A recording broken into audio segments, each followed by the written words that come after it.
Hello friends.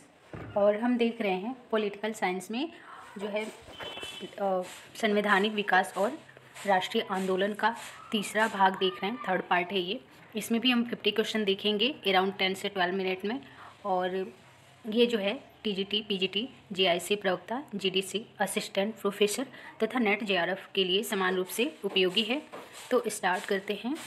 हमारा पहला question है, स्वाधीन भारत के संविधान पर संविधान सभा के सदस्यों का हस्ताक्षर कब हुआ था? तो सही आंसर है 24 जनवरी 1950 को। फ्रेंड्स, 3 डेट्स याद रखेंगे। 24 जनवरी 1950 को इस पर हस्ताक्षर हुआ था और ये लागू कब हुआ था? 26 जनवरी 1950 को। और पूछे अंगीकृत कब हुआ था या स्वीकृत कब हुआ था? तो 26 नवंबर 1949 को। आगे बढ़ते हैं फ्रेंड्स। हमारा अगला क्वेश्चन है, भारतीय संविधान को किसने अधिनियम बनाया? तो सही आंसर हो जाएगा डी, संविधान सभा ने। अगला क्वेश्चन है, निम्नलिखित में से कौन भारतीय संविधान सभा का सदस्य नहीं था? तो सही आंसर हो जाएगा बी एन राव। ये संविधान सभा के सदस्य नहीं थे, इन्हें जो है नियुक्त किया गया था किस पद पर? ये जो है इनको एक संवैधानिक सलाहकार के पद पर नियुक्त किया गया था।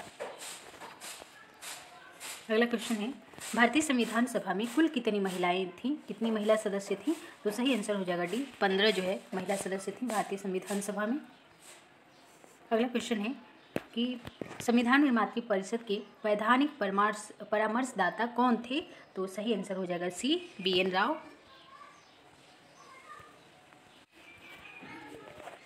हमारा अगला क्वेश्चन है, संविधान सभा का विधिक सलाहकार कौन था? तो इसका भी सही आंसर हो जाएगा सी, बी एन राव।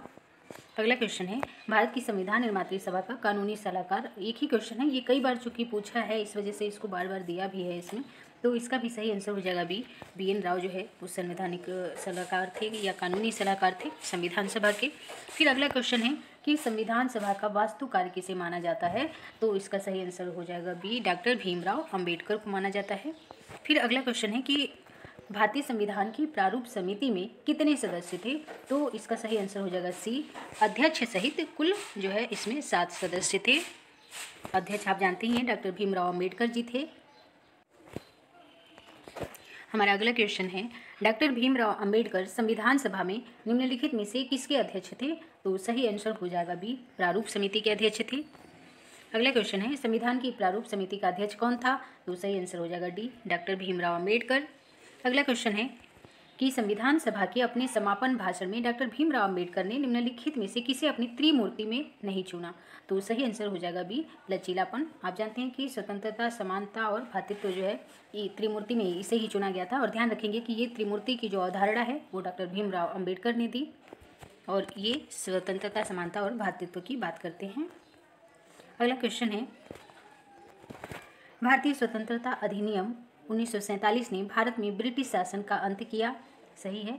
अगला कह रहा है कि भारतीय स्वतंत्रता अधिनियम 1947 ने भारत के लिए एक नए विस्तृत संविधान की व्यवस्था की। तो ये स्टेटमेंट गलत है। तो इसलिए इसमें जो सही आंसर होगा वो होगा कि पहला कथन सही है और जो कारण है यानी जो दूसरा कथन है वो गलत है। क्योंकि जो 1947 का जो अधिनियम है उसने भारत को स्वतंत्रता प्रदान किया और भारत के विभाजन से संबंधित है, न कि संविधान से। तो इस प्रकार इसका जो सही आंसर है वो सी है। देख लेते हैं। इस प्रकार हम देखते हैं कि इसमें जो सही आंसर है वो सी है, क्योंकि जो आर कथन है वो जो है संविधान से संबंधित नहीं है। अगला क्वेश्चन देखते हैं। अगला क्वेश्चन कह रहा है कि द इंडियन इंडिपेंडेंस बिल, जिसका लक्ष्य भारत तथा पाकिस्तान के बीच ब्रिटिश इंडिया का विभाजन करना था, को ब्रिटिश संसद में कब प्रस्तुत किया गया था? तो सही आंसर हो जाएगा बी, 4 जुलाई 1947 को। अगला क्वेश्चन है, इनमें से कौन भारत का वायसराय था जब अगस्त 1947 में भारत तथा पाकिस्तान के बीच ब्रिटिश इंडिया का विभाजन हुआ? तो सही आंसर हो जाएगा ए, लॉर्ड लुइस माउंटबेटन। अगला क्वेश्चन है, निम्नलिखित में से किस कांग्रेस सदस्य ने माउंटबेटन योजना को अस्वीकार कर दिया? तो सही आंसर हो जाएगा सी, मौलाना अबुल कलाम आज़ाद जो हैं उन्होंने माउंटबेटन योजना, जो कि भारत और पाकिस्तान के विभाजन से संबंधित थी, उसको उन्होंने अस्वीकार कर दिया। अगला क्वेश्चन है, भारत एक गणराज्य या गणतंत्र कब बना? तो सही जवाब होगा इसका 1950 में। जिस दिन हमारा संविधान लागू हुआ 26 जनवरी 1950 को, उस दिन हमारा भारत एक गणतंत्र या गणराज्य बन गया। अगला क्वेश्चन है, भारत का संविधान कब निर्मित हुआ था? तो इसका सही आंसर हो जाएगा सी, 26 नवंबर 1949 को। फ्रेंड्स, शब्दों को ध्यान रखेंगे, यहाँ निर्मित की बात हो रही है, अगर ये लागू करने की बात करता तो सही आंसर आपका डी होता, तो इसलिए शब्दों का थोड़ा विशेष ध्यान रखेंगे। अगला क्वेश्चन देखते हैं, ऑपरेशन विजय किसे मुक्त कराने के लिए जो है शुरू किया गया था या प्राप्त किया गया था? तो सही आंसर है डी, गोवा को पुर्तगालियों से मुक्त कराने के लिए जो है 1961 में ऑपरेशन विजय जो है चलाया गया था। फिर अगला क्वेश्चन है, राम मनोहर लोहिया किस लिए जाने जाते हैं? तो सही आंसर हो जाएगा डी, समाजवादी अवधारणा के लिए जो है इनको जाना जाता है। अगला क्वेश्चन है, किसने कहा था कि पूर्णतः वचनबद्ध नौकरशाही ही वह सामाजिक परिवर्तन ला सकती है जो पंचवर्षीय योजनाओं और प्रगतिशील विधान में निहित है? इंपॉर्टेंट क्वेश्चन है, इसका इस कथन का संबंध जो है इंदिरा गांधी से है, तो सही आंसर हो जाएगा बी। तो आगे बढ़ते हैं फ्रेंड्स। इस प्रकार हमने अब तक 20 क्वेश्चन देखा 102 से 122 तक। अब हम 30 क्वेश्चन देखेंगे जो कि आर्टिकल से रिलेटेड है। तो इसमें हमारा जो पहला क्वेश्चन है वो है सुमेलित करना है इसको। तो जो अनुच्छेद 16 है ये सार्वजनिक रोजगार में समान अवसर की बात करता है। अनुच्छेद 32 संवैधानिक उपचारों की बात करता है। 14 कानून के समक्ष समानता और अनुच्छेद 17 अस्पृश्यता की बात करता है। तो इस प्रकार से देखते हैं कि सही आंसर जो है वो आपका हो जाएगा ए। अगला जो क्वेश्चन है ये कह रहा है कि राज्य बनाने और समाप्त करने की शक्ति जो है किस में निहित है? तो सही आंसर हो जाएगा सी, संसद में निहित है। अगला क्वेश्चन है, भारतीय संविधान में अनुच्छेदों की संख्या कितनी है? तो सही आंसर हो जाएगा डी, 395। हालांकि ये जो है संशोधनों के बाद काफ़ी अनुच्छेद जो है जोड़े गए हैं, तो ये 400 से अधिक इनकी संख्या हो गई है। मूल रूप से 395 अनुच्छेद हैं भारतीय संविधान में और 22 भाग है और 12 अनुसूचियाँ हैं वर्तमान में। अगला क्वेश्चन है, भारत राज्यों का संघ है, यह किस अनुच्छेद में वर्णित है या घोषित है? तो सही आंसर हो जाएगा ए, अनुच्छेद 1 में जो है ये बात कही गई है। अगला क्वेश्चन है, भारतीय संविधान के अनुच्छेद 1 में भारत को क्या कहा गया है? तो सही आंसर हो जाएगा ए, राज्यों का संघ।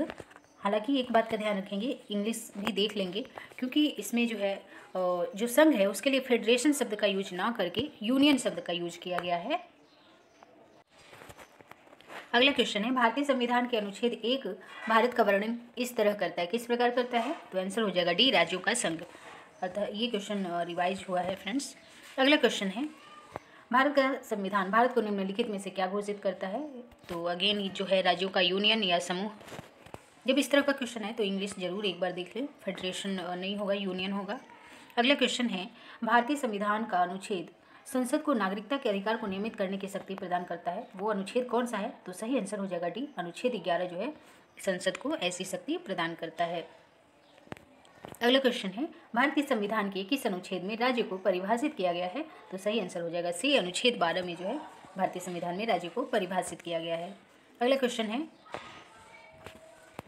सर्वोच्च न्यायालय को संविधान के किस अनुच्छेद समूह से न्यायिक पुनर्विलोकन की शक्ति प्राप्त होती है? तो सही आंसर हो जाएगा सी, आर्टिकल 13 के साथ साथ अनुच्छेद जो है 251 और 254 जो है न्यायिक पुनर्विलोकन से संबंधित है। हमारा अगला क्वेश्चन है, न्यायिक पुनर्विलोकन की शक्ति संविधान के अंतर्गत किस अनुच्छेद में दी गई है? तो सही आंसर हो जाएगा ए, अनुच्छेद 13 में न्यायिक पुनर्विलोकन की बात कही गई है। अगला क्वेश्चन है, भारतीय संविधान के निम्नलिखित अनुच्छेदों में से कौन सा संसद तथा राज्य व्यवस्थापिकाओं की विधान सत्ता पर नियंत्रण लगाता है? तो इसका भी सही आंसर हो जाएगा ये, अनुच्छेद 13। ये केंद्रीय संसद और राज्य व्यवस्थापिका पे नियंत्रण इस तरह लगाता है क्योंकि इसके तहत जो है न्यायपालिका को न्यायिक पुनर्विलोकन की शक्ति प्राप्त है, जिससे वह ऐसे कानूनों को जो कि संविधान की आधारभूत संरचना का जो है उसका उल्लंघन करते हैं, तो उसको न्यायालय जो है अवैध घोषित कर सकता है।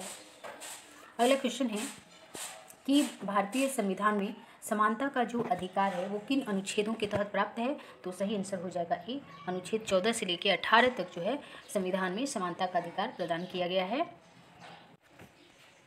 हमारा अगला क्वेश्चन है कि निम्नलिखित में से कौन सा सही सुमेलित नहीं है। तो समानता का अधिकार 14 से 18 तक ये सही सुमेलित है। धार्मिक स्वतंत्रता का अधिकार ये सही सुमेलित नहीं है, क्योंकि धार्मिक स्वतंत्रता का अधिकार जो है अनुच्छेद 25 से लेकर 28 तक है। तो इस प्रकार हमारा सही जो आंसर है वो हो जाएगा बी। अगला क्वेश्चन देखते हैं। अगला क्वेश्चन कह रहा है कि भारतीय संविधान में समानता का अधिकार 5 अनुच्छेदों द्वारा प्रदान किया गया है। वे अनुच्छेद कौन से हैं? तो सही आंसर हो जाएगा बी। अनुच्छेद 14 से लेकर 18 तक जो है समानता का अधिकार प्रदान किया गया है। अगला क्वेश्चन है, भारतीय संविधान के अनुच्छेद 15 की धारा 4 पिछड़े वर्ग के आरक्षण के लिए किसको विशेषाधिकार देती है? तो इसमें जो है केंद्र और राज्य दोनों को ही अधिकार है। तो इसलिए इसमें सही आंसर अगर ये रहता कि बी और डी दोनों, तो वो सही होता। तो इसे आप समझ लेंगे, इसमें जो करेक्ट आंसर है वो दोनों ही होगा, जो कि विकल्प में नहीं है। अगला क्वेश्चन है, संविधान के किस अनुच्छेद द्वारा अस्पृश्यता के अंत की बात की गई है? तो ये हो जाएगा सी आंसर है। अनुच्छेद 17 में जो है अस्पृश्यता के अंत की बात की गई है। अगला क्वेश्चन है, निम्नलिखित में से कौन सा भारतीय संविधान का अनुच्छेद सार्वजनिक सेवाओं में अवसर की समानता प्रदान करता है? तो सही आंसर हो जाएगा सी। अनुच्छेद 16 जो है सार्वजनिक सेवाओं में अवसर की समानता प्रदान करता है। फिर से क्वेश्चन है, भारतीय संविधान का अनुच्छेद 17 किसको समाप्त करता है? तो सही आंसर हो जाएगा ए, अस्पृश्यता अर्थात भेदभाव को समाप्त करता है। अगला क्वेश्चन है, सेम जो है क्वेश्चन बार बार आया है, ये आर्टिकल ही आप याद कर लेंगे। अनुच्छेद 17 जो है अस्पृश्यता के अंत से संबंधित है। हमारा अगला क्वेश्चन है, स्वतंत्रता के अधिकार की गारंटी किस अनुच्छेद द्वारा दी गई है? तो सही आंसर हो जाएगा सी। अनुच्छेद 19 जो है हमें 6 प्रकार की स्वतंत्रताओं का आश्वासन देता है। अगला क्वेश्चन है, भारतीय संविधान के अनुच्छेद 19 में निम्नलिखित में से कौन सी एक स्वतंत्रता प्रदान नहीं की गई है? तो इसमें जो सही आंसर है वो है सी, धर्म की स्वतंत्रता, क्योंकि धर्म की स्वतंत्रता की बात अनुच्छेद 25 से 28 तक की गई है, ना कि 19 में की गई है। अगला क्वेश्चन देखते हैं। अगला क्वेश्चन कह रहा है कि कौन से अनुच्छेद के तहत भारतीय नागरिकों को 6 प्रकार की स्वतंत्रताएं दी गई हैं? तो इसका सही आंसर हो जाएगा बी, अनुच्छेद 19। अगला क्वेश्चन है, भारतीय संविधान में शोषण के विरुद्ध अधिकार किन अनुच्छेदों द्वारा प्रदान किया गया है? तो सही आंसर हो जाएगा बी, अनुच्छेद 23 और 24 जो है शोषण के विरुद्ध अधिकार प्रदान करता है। अगला क्वेश्चन है, अल्पसंख्यक शब्द का प्रयोग भारत के संविधान में किस अनुच्छेद में किया गया है? तो इसका सही आंसर हो जाएगा सी, अनुच्छेद 29 और 30 में अल्पसंख्यक शब्द का प्रयोग किया गया है। हालांकि इस बात का विशेष ध्यान देंगे कि अल्पसंख्यकों को हमारे संविधान में परिभाषित नहीं किया गया है। अतः ऐसा पूछते स्टेटमेंट कि इस अनुच्छेद में अल्पसंख्यकों को परिभाषित किया गया है, तो वो स्टेटमेंट रॉन्ग हो जाएगा। उनका वर्णन किया गया है, न कि परिभाषित किया गया है। अगला क्वेश्चन है, भारतीय संविधान का कौन सा अनुच्छेद अल्पसंख्यक वर्ग के हितों के लिए जो है बात करता है? तो सही आंसर हो जाएगा बी, अनुच्छेद 29। अगला क्वेश्चन है, निम्नलिखित में से कौन सा अनुच्छेद संवैधानिक उपचारों के अधिकार की बात करता है? तो सही आंसर हो जाएगा डी, अनुच्छेद 32 जो है 5 प्रकार के संवैधानिक उपचार के जो है अधिकार प्रदान करता है, जिसके तहत सर्वोच्च न्यायालय और उच्च न्यायालय को रिट जो है जारी करने का अधिकार होता है। अगला क्वेश्चन है, भारतीय संविधान के अनुच्छेद 32 में कितनी प्रकार की रीटें हैं? तो सही आंसर हो जाएगा बी, 5 प्रकार के। इन 5 को आप एक बार देख लेंगे और हिंदी के साथ साथ आप इसका इंग्लिश भी देख लेंगे, क्योंकि कई बार एग्जाम में डायरेक्टली इंग्लिश वर्ड को देवनागरी लिपि में जो है पूछ लिया है। बंदी प्रतिचिकरण अर्थात हैबियस कॉर्पस, परमादेश, मैंडमस, प्रतिषेध लेख, प्रोहिबिशन, अधिकार पीछा, क्यू वारंटो और उत्प्रेषण सैलिटैरियो। आगे बढ़ते हैं फ्रेंड्स। अगला क्वेश्चन है, संविधान के किस अनुच्छेद के अंतर्गत पंचायतों के गठन का प्रावधान है? तो सही आंसर हो जाएगा बी, अनुच्छेद 40 जो है पंचायतों के गठन की बात करता है। और आज का हमारा अंतिम क्वेश्चन है और क्वेश्चन नंबर 30 है कि हमारे संविधान में किस अनुच्छेद में पर्यावरण संरक्षण तथा संवर्धन जो है उपबंधित है? तो सही आंसर हो जाएगा बी, अनुच्छेद 48 का। इसे 42वें संविधान संशोधन द्वारा जोड़ा गया और ये नीति निर्देशक तत्व का भाग है, अर्थात ये बाध्यकारी नहीं है राज्यों के लिए, क्योंकि आप जानते हैं अनुच्छेद 36 से लेके 51 तक जो भी नीति निर्देशक तत्व हैं वो राज्य को कानून बनाने में संसद को मार्गदर्शन प्रदान करते हैं, बाध्यकारी नहीं होते हैं। तो आज के लिए फ्रेंड्स इतना ही, धन्यवाद।